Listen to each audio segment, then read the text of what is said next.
The conference room at Halcyon Labs in Vancouver felt tighter than usual that Thursday morning.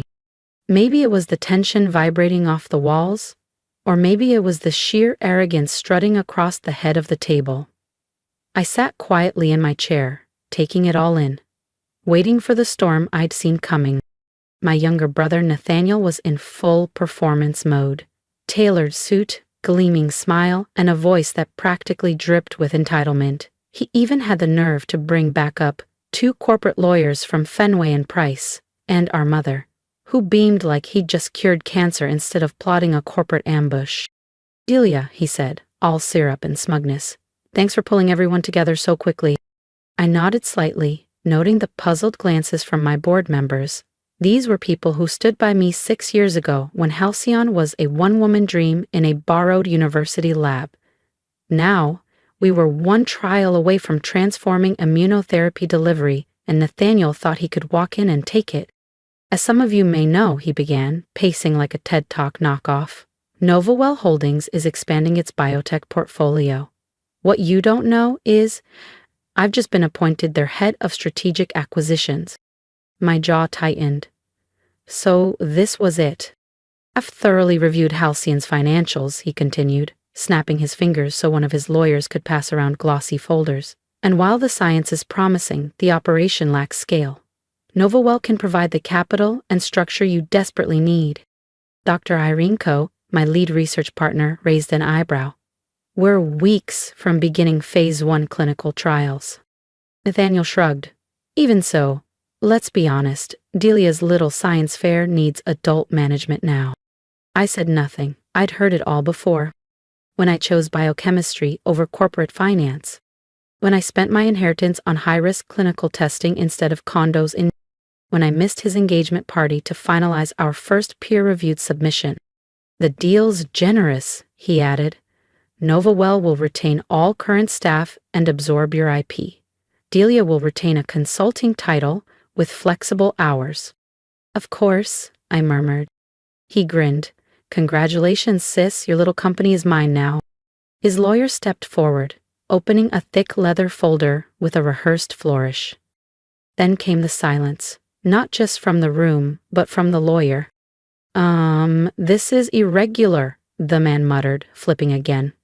"Delia retained personal patent control over all proprietary delivery mechanisms." Nathaniel's smile cracked. I leaned forward. "You should have checked who actually owned the science before you tried to sell it." Nathaniel's confident grin cracked.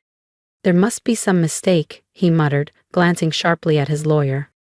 "Is there?" I asked, my voice steady as I spoke for the first time in the meeting. His attorney flipped through the folders, eyes darting back and forth. These patents. They're all registered to me," I finished for him. "Delia Sorensen, personally. Not to Halcyon Labs, to me." The room erupted into hushed whispers. Board members looked at each other, eyebrows raised, some suppressing smirks. Nathaniel's face flushed crimson. "That's not possible," he snapped. "The company licenses the patents from me," I said calmly, folding my hands in front of me. "It's a detail you might have noticed if you'd done actual due diligence, instead of assuming your little sister was too naive to protect herself." I rose to my feet, straightening the sleek black dress I'd worn with quiet purpose. "Every breakthrough, every innovation, every molecular delivery method that makes our therapy platform revolutionary, I own them personally." I took a breath. "The licensing agreement was filed with the Canadian Intellectual Property Office 3 years ago." Nathaniel turned to our mother, suddenly rattled. "Did you know about this?" She looked down at the table, her voice barely audible. I assumed you checked. You said you reviewed everything." "Oh, he reviewed what he wanted to see," I said, tapping my tablet screen, the documents illuminating in front of me. "Just like always. While you two were busy underestimating me, I was building safeguards." I turned to the board, their attention locked on me now. Given this attempted hostile acquisition, I moved to suspend this meeting. We'll reconvene after our legal team evaluates Mr. Sorensen's proposal. Several members were already standing, nodding briskly, gathering their things. Seasoned executives, They knew when a meeting was over and when a takeover had backfired. "You can't do this," Nathaniel said, his voice cracking as he stepped forward. "Novawell has already announced the acquisition to their shareholders." I smiled. For real this time. "Actually, I can," and I did. I walked toward the door, then paused and turned back. "Oh, and about that consulting position you offered me?" I held his eyes. I declined. Behind me, the thud of his briefcase hitting the floor echoed through the hallway. My phone buzzed. A message from Dr. Ko. That was magnificent. But what now? I typed back, "Now? Now we show them exactly what they tried to steal." Because while Nathaniel was busy playing power games in polished boardrooms, I was changing the world. And I was just getting started. On the main screen, our most recent clinical trial results glowed with possibility. Data that could redefine cancer treatment. Data that belonged to me. My phone buzzed again. "Dad, this time, we need to talk." I let it go to voicemail. They'd had years to talk, years to listen, years to understand what I was building. Now they could wait while I finished what I started. Because sometimes the quietest person in the room isn't silent because they have nothing to say. They're silent because they're too busy changing the world to waste breath on people who never cared to listen. And I had a world to change. The next morning, Novawell Holdings stock opened down 15%. The headlines were relentless. Acquisition collapse at Novawell, patent oversight shakes shareholder confidence. Sorensen outmaneuvers corporate bit, biotech world watches in awe. I read them while reviewing cell images under the lab's microscope, the low hum of equipment grounding me. The intercom crackled. "Dr. Sorensen," Julia said, my research coordinator. "Your father's here again." I sighed. "Anything else?" She hesitated. "The National Immunology Authority just called. They want to fast-track our approval application." I smiled. I had sent the encrypted trial files to the NA myself at midnight. "How interesting," I said softly.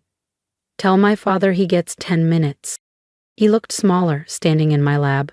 The legendary Thomas Sorensen, venture capitalist and biotech kingmaker, now surrounded by machines he once called a waste of money. "The board at Novawell is calling for Nathaniel's resignation," he said bluntly. "Not my problem." "Ilya, please, he's your brother." I carefully placed a glass slide beneath the lens. Was he my brother when he tried to steal my company? When he called my research a science fair project? I adjusted the focus, watching the cancer cells rupture and dissolve. He didn't understand, but more importantly, he didn't try to. Dad said nothing. "And neither did you," I added, not unkindly. "Everyone underestimated me. That was your mistake." I straightened and turned to him. "Do you know what you're looking at?" I gestured to the microscope. He shook his head. "This is the future of cancer treatment," I said. "Nanoparticles, coded to deliver chemotherapy directly to cancer cells. No damage to healthy tissue, no hair loss, no nausea, no suffering. 0 side effects, 94% efficacy in trial conditions." He blinked. "That's impossible." "No, Dad," I said gently, "that's science." I tapped my screen, projecting the full trial data across the lab monitor. "The NIA is expediting review. In 6 months, this treatment will be saving lives." My father stared at the screen. My God. And for the first time in my life, I think he actually saw me. If you believe in quiet strength, in fighting for what's right even when no one's watching, subscribe to the channel. Delia's story isn't over yet, and what comes next will leave them speechless. "Delia, your 10 minutes are up." I turned back to the microscope. "Julia will show you out." "Wait." My father reached into his briefcase, pulling out a folder. "Nathaniel asked me to give you this. It's a revised offer. From Novawell. Triple the original amount." I took the folder, glanced at the gold embossed logo, then fed it straight into the lab's paper shredder. "Tell Nathaniel he can keep his money," I said without a blink. "I have something better. I have results." After he left, I checked my phone. 3 missed calls from Nathaniel.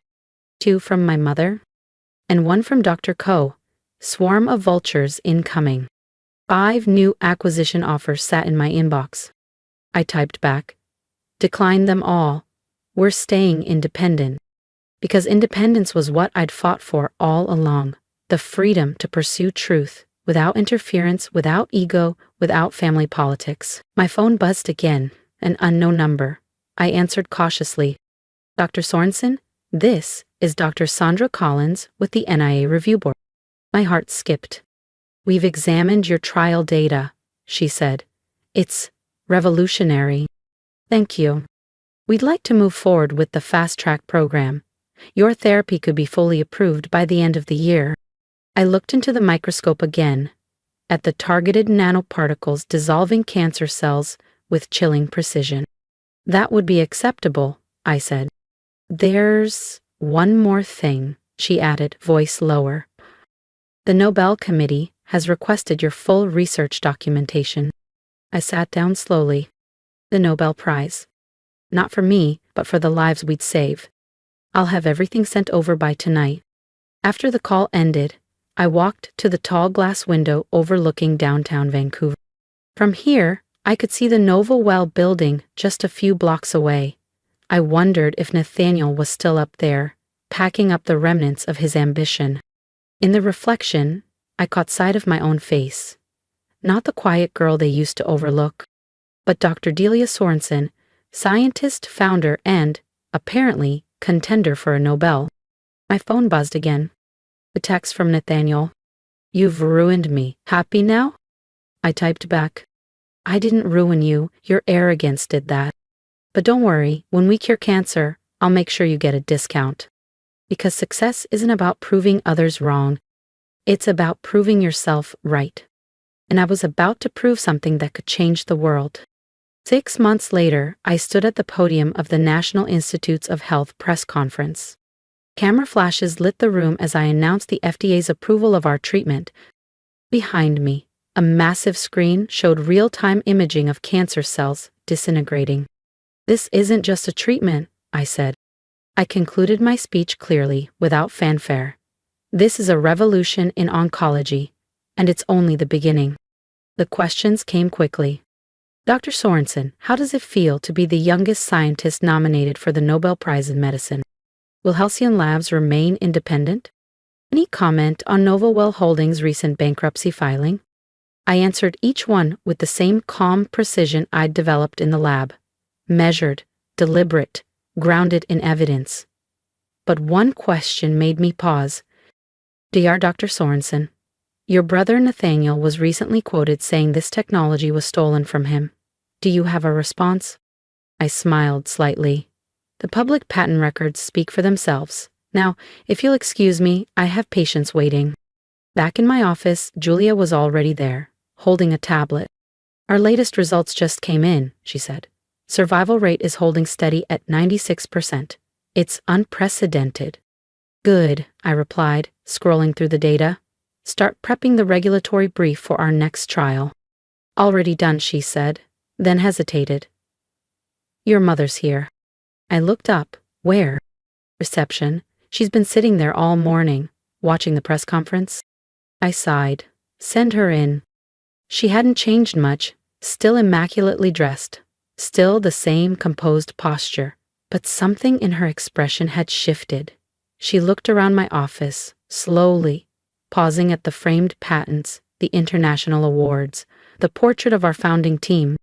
I saw you on TV, she said softly. You were remarkable. Thank you. Nathaniel's not doing well, she said, almost like a confession. Your father's trying to find him a role at one of the holding firms. He's struggling. I know. She twisted her wedding ring, just like she used to when I was a kid and she was trying to mask discomfort. He never meant to hurt you. Yes, he did. I met her eyes. He meant to erase me, because none of you believed I could build anything worth keeping. She swallowed. We were wrong. She reached into her handbag and pulled out a worn photograph. Me, age 7, in oversized goggles, balancing beakers from my first chemistry set. You were always different, she whispered. So quiet, So curious. We should have seen what you were becoming. You saw what you wanted to see, I said gently. A girl who should have been more like her loud, charming brother.